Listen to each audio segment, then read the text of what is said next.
Dans le film dramatique Mad World, le réalisateur Wang Chun, qui signe là son premier film, se penche sur un sujet rarement évoqué dans les films asiatiques, la maladie mentale. Le public l'a qualifié de brave et honnête.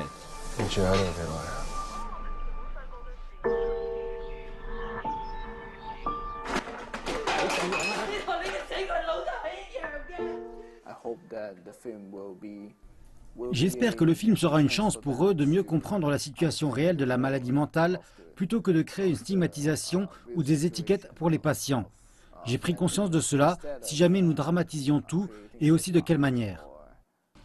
La star hongkongaise Sean Ye joue le rôle d'un analyste financier atteint d'un désordre bipolaire. Relâché d'une institution et placé auprès de son étrange père, joué par la mégastar Eric Tsang, qui a également remporté une récompense pour son œuvre.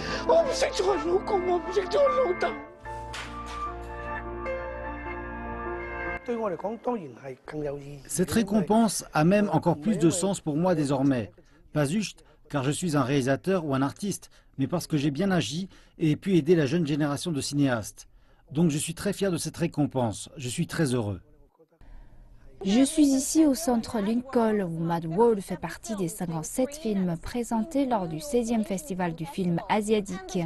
Et tous les genres sont présentés, des thrillers au drames, en passant par les romances, pour des œuvres réalisées par les cinéastes de toute l'Asie. Et cela inclut de nombreux films de Chine, du Japon, de Corée du Sud et des Philippines, allant des triades au tourment et à l'hilarité. Nous sommes venus chercher davantage de rareté, du sud-est asiatique en particulier, de jeunes réalisateurs, des films réalisés par des femmes, mettant l'accent sur les femmes protagonistes par exemple, et avec l'élévation du débat sur la faible représentation des minorités aux États-Unis, je pense qu'il y a un rôle de plus en plus important à jouer pour établir des ponts et apaiser nos différences.